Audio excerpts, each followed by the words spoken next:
Okay, TBH Labs နေကြိုဆိုပါတယ် OPPO မှာကျွန်တော်တို့ဟိုးရင်ကလေးကသဘောကျတဲ့ phone lineup တစ်ခုရှိတယ်အဲ့ဒါက Reno lineup Reno phone တွေအသစ်တစ်ခုချင်းစီတိုင်းမှာ OPPO က signature feature တစ်ခုချင်းစီထည့်ပေးလေးရှိတယ်တစ်ခုထူးဆန်းတာက Reno ဆိုတာကအမြင့်ဆုံးဒီ OPPO ရဲ့ flagship lineup မဟုတ်သည့်တိုင်ပေါ့နော် mirage lineup ဖြစ်နေသည့်တိုင်အောင်ကိုအဲ့လို signature feature တွေပါလေးရှိတယ်အဲ့ဒီ feature တွေကိုလည်း user တွေကသဘောကျတာများတယ်မှတ်ရပထမဆုံး Reno phone မှာဆိုလို့ရှိရင်ဒီ shark fin pop up camera လေးပါတယ် Reno 2F မှာဆိုလို့ရှိရင် camera band မရှိတဲ့ design ကြောင့်လူကြိုက်များတယ် Reno 3 Pro မှာကျတော့ 2x telephoto lens ကိုထည့်ပေးလာတယ် Reno 4 Pro မှာ portrait photography ဘက်ကိုပို့ပြီးတော့အာရုံစိုက်လာတယ် Reno series တွေရဲ့ build quality ကောင်းတာ design premium ဆန်တာဒီ camera ဘက်မှာအားစိုက်လေးရှိတာတွေက performance အရန်မလိုတဲ့သူတွေအတွက်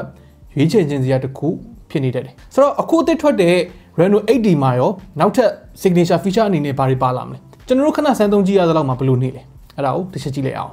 design နဲ့ build quality မှာဒီ OPPO ကဒီဖုန်းရဲ့ hand feeling ကိုတော်တော်လေးကို view ဆိုင်ထားတယ်လို့ပြောလို့ရတယ်အသေးစိတ်တွေဘာမှမသိခင်ဖုန်းကိုကောက်ကင်လိုက်တဲ့အချိန်မှာ first impression မှာပေါ့နော်သူ့ရဲ့ weight balance ကိုရော material quality ကိုရောဒါမချီးကျူးပဲနဲ့မနေနိုင်အောင်လောက်အကုန်မိုက်တယ်အထူးသဖြင့်သူ့ရဲ့ leather က premium တော်တော်လေးဆန်တယ်အကျန်းခံလောက်မယ်ဆိုတဲ့ခံစားချက်ကိုပါပေးတယ်အပေါ်စား leather အတုပုံစံမျိုးလဲမာလဲမမဘူးပျော့စီလည်းဖြစ်မနေဘူးတဲ့သူကနူးညံ့ပြီးတော့အိနေတဲ့ပုံစံမျိုး OPPO ကပြောထားတဲ့ပုံစံအရသူက fiberglass leather နဲ့လုပ်ထားတာတချို့ဖုန်းတွေမှာသုံးတဲ့ fox leather ထက်သူအများကြီးပိုပါတယ် temperature ခံနိုင်တဲ့အပိုင်းမှာရော pressure ခံနိုင်တဲ့အပိုင်းမှာပါပိုကောင်းတယ် OPPO ရဲ့ in lab test မှာလည်းဒီဂျင်းစာနဲ့အကြိမ်2သိန်းလောက်ပုတ်တာတို့ဒီ alcohol နဲ့အကြိမ်9000လို့ပုတ်တာတို့အဲ့လိုပုံစံမျိုးတွေပေါ့နော်ဒီ durability test တွေကိုလည်းအောင်ထားတယ်ဆိုတော့သူ့ရဲ့ grain လေးတွေကဒီ hand feeling ကလည်းကောင်းနေတာနဲ့ cover မတက်ဖက်နဲ့ဒီတိုင်းကင်တာတော့ပိုကောင်းလိမ့်မယ်လက်ရလည်းမထင်ဘူးပြီးတော့အနောက်ဘက်ကင်မရာထားတဲ့ပုံစံမျိုးကအခုခေတ်စားနေတဲ့ဒီ circular band နှစ်ခုမှာ sensor တွေစုထည့်ထားတဲ့ပုံစံမျိုးအပေါ်ဘက် circular cutout ထဲမှာ100 megapixel main camera ထည့်ထားတယ်အောက်ဘက်မှာကျတော့2 megapixel macroscope lens ရယ်2 megapixel depth sensor ရယ် flash ရယ် camera band တွေကတော့မထူမပါလေးပဲကင်မရာရဲ့အောက်မှာ AI portrait camera ultra clear lens ပါညာအဲ့စာသားလေးတွေပါတယ်အဲ့စာသားလေးတွေနဲ့ကင်မရာဘက်ကိုပတ်ပြီးတော့ stitching design လေးလုပ်ပေးထားတာလေးကလည်းတော်တော်လေး unique ဖြစ်တယ် leather back mode လို့ကိုပို့ပြီးတော့ light တယ်လို့ပြောရမှာပေါ့နော် main camera ဘက်ထဲမှာကျတော့ breathing light ပါတယ် orbit light ring လေးရှိတယ်သူက notification ပေါ်မှာမူတည်ပြီးတော့အယောင်10မျိုးအထိစိတ်ကြိုက်ပြောင်းထားလို့ရတယ်ဆိုတော့ဖုန်းကိုမှောက်ထားတဲ့အချိန်မှာဘယ် application က notify တက်တာတို့ဖုန်းဝင်လာတာတို့အယောင်ကြည့်ုံနဲ့ဖုန်းကိုမလှန်ကြည့်ပဲနဲ့လည်းခွဲသိနိုင်တယ်ဒါကမရှိမဖြစ် feature တခုတော့မဟုတ်ပေမဲ့ရှိထိုင်းရင်တော်တော်လေးကိုအသုံးဝင်တယ်အထူးသဖြင့် vibrate mode ဒါမှမဟုတ် silent ထားတာများတဲ့လူတွေအတွက်ခွတ်တယ်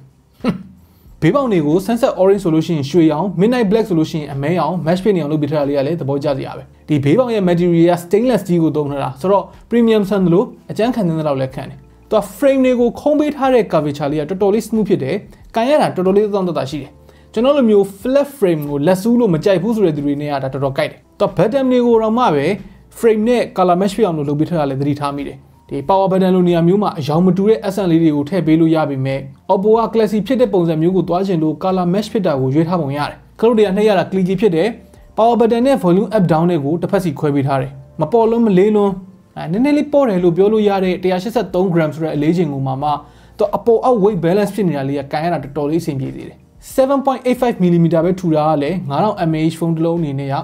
မိုက်တယ်ဆိုတော့ overall ပေါ့နော် build quality နဲ့ design မှာ Reno 8D က Reno series ရဲ့ဂုဏ်ပုတ်ကိုကောင်းကောင်းထိန်းပေးထားနိုင်လို့မယ်ကျွန်တော်တို့လည်းဒီနှစ်ထဲမှာစမ်းပစ်ထားတဲ့ flagship မဟုတ်တဲ့ဖုန်းတွေထဲမှာဒီ Reno 8D sunset orange က hand feeling အကောင်းဆုံးလို့ပြောလို့ရတယ်midnight black ကတော့ခဏပဲစမ်းကင်ကြည့်ရလို့တော့မသိဘူး sunset orange လောက်လည်းရင်ထဲမရောက်ဘူးဆိုတော့အမဲဥမှာ crazy ဖြစ်တာပါဆိုတာမျိုးမဟုတ်ဘူးဆိုလို့ရှိရင်တော့ sunset orange ကိုပို့ပြီးတော့ recommend ပေးခြင်းတယ်display တော့က 6.43 inches ရှိတဲ့ 1080p AMOLED panel refresh rate က 90Hz အထိရတယ် 60Hz သတိတာပိုကောင်းတယ် 120Hz ထက်လည်း battery စားပိုတက်တာပါနော်ဆိုတော့ 90Hz က sweet spot လေးအဆင်ပြေတယ် 180Hz touch sampling rate ရမယ် peak brightness က 800 nits ဝန်းကျင်ဆိုတော့ပြောရရင် mirage panel ပေါ့နော် color တွေ contrast တွေ viewing angle တွေပုံမှန်ပဲ mirage AMOLED panel တစ်ခုအနေနဲ့အပြည့်ပြောစရာမရှိသလိုအရင်ထူးခြားပြီးတော့ကောင်းမွန်နေတာမျိုးလည်းမရှိဘူးပန်ချိုးခက်သေးသေးလေးကိုဖုန်းရဲ့အပေါ်ဘက်ဘယ်ဘက်တောင်မှာထည့်ပေးထားတယ် in display fingerprint scanner လည်းသုံးထားတယ်ဆိုတော့ side fingerprint scanner တွေထက်နည်းနည်းလေးပိုပြီးတော့ premium ဖြစ်တယ်လို့ခံစားရတာပေါ့နော် audio ဘိုင်းမှာကျတော့ stereo speaker ပါတယ်အတန်လည်းတော်တော်ကျယ်တယ်ဆိုတော့ multimedia consumption အတွက်ကောင်းတယ်အတန် quality ကလည်းသူ့ရဲ့ form factor နဲ့ကမဆိုးဘူးလို့ပြောလို့ရပါတယ် global computer network အနေနဲ့ computer တွေတစ်ခုနဲ့တစ်ခုနဲ့ကိုချိတ်ဆက်နိုင်တယ် okay camera 100 megapixel main camera ကို2 megapixel depth 2 megapixel macro lens နဲ့တွဲပေးထားတာ OPPO အနေနဲ့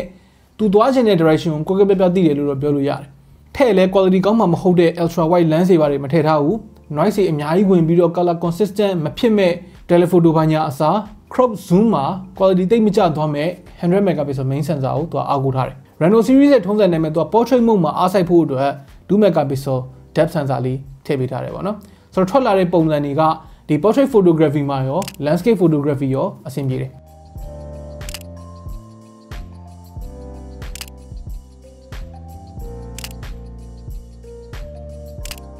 100 megapixel sensor သုံးထားတဲ့အတွက်သူက main camera နဲ့ရိုက်တဲ့ပုံတွေကို zoom ဆွဲကြည့်တဲ့အချိန်မျိုးမှာတော့အခုလိုမျိုး secondary clipping လုပ်တဲ့အချိန်မျိုးမှာတော့ပုံကအရန်ဝါးသွားတာမျိုးမရှိတော့ဘူးဒီ detail တွေလည်းတော်တော်လေးကြံတယ်နောက်တစ်ခုသတိထားမိတာ viewfinder မှာမြင်ရတာထက်တကယ်ရိုက်လိုက်ပြီးတော့ processing လုပ်ပြီးတော့ထွက်လာတဲ့ပုံကပို့ပြီးတော့ detail တွေရော color တွေရောပိုကောင်းတယ်ဆိုတော့နောက်ကွယ်မှာ AI processing software တစ်ခုခုကလည်းကောင်းကောင်းအလုပ်လုပ်နေပုံရတယ်ပြီးတော့ F21 Pro တို့ Reno series 7 တို့ကပါတဲ့ဒီ microscope camera ကိုလူတွေသဘောကျတာများတဲ့အတွက် microscope lens ကိုထည့်ပေးထားပြီးတော့သူ flash ကိုလည်းသူ့နားမှာကလျက်ထည့်ပေးထားတယ် micro lens က40 megapixel digital zoom ထိရတယ်ဘာဖြစ်ဖြစ်ဒီလိုထူးထူးခြားခြားပုံလေးတွေထွက်တယ်ဗျာ insect တွေ fabric တွေအဲ့ဒါတွေကိုဓာတ်ပုံရိုက်ရတာကြိုက်တဲ့သူတွေအတွက်သဘောကျစရာတခြားဘယ်ဖုန်းမှာတိတ်မတွေ့ရတဲ့ lens unique ဖြစ်တယ်ပေါ့နော်သူရဲ့ထူးခြားတဲ့အပိုင်းပေါ့ကျွန်တော်တို့ကတော့သဘောကျတယ် punch hole ထဲမှာသူက32 megapixel selfie camera ကိုတွေ့ရမယ် OPPO ရဲ့ထုံးစံတိုင်းမှာနည်းနည်း soft ဖြစ်တယ်ဒီဒေးအတန်အသင့်နဲ့နည်းနည်းလှနေမဲ့ပုံလေးတွေထွက်တယ်ပေါ့ performance အတွက်ကကျတော့ MTK Helio G99 ကိုသုံးထားတယ် daily usage အတွက်မှာလုံလောက်တယ်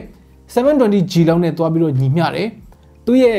ဈေးတန်းမှာ performance အသားပေးဖုန်းတစ်လုံးမဟုတ်တာတော့သိကြတယ်သူက 8GB RAM 128GB storage နဲ့ game ဆော့မယ်ဆိုလို့ရှိရင်ဒီ game တွေကိုဒီလို setting နေနဲ့ဆော့လို့ရတယ်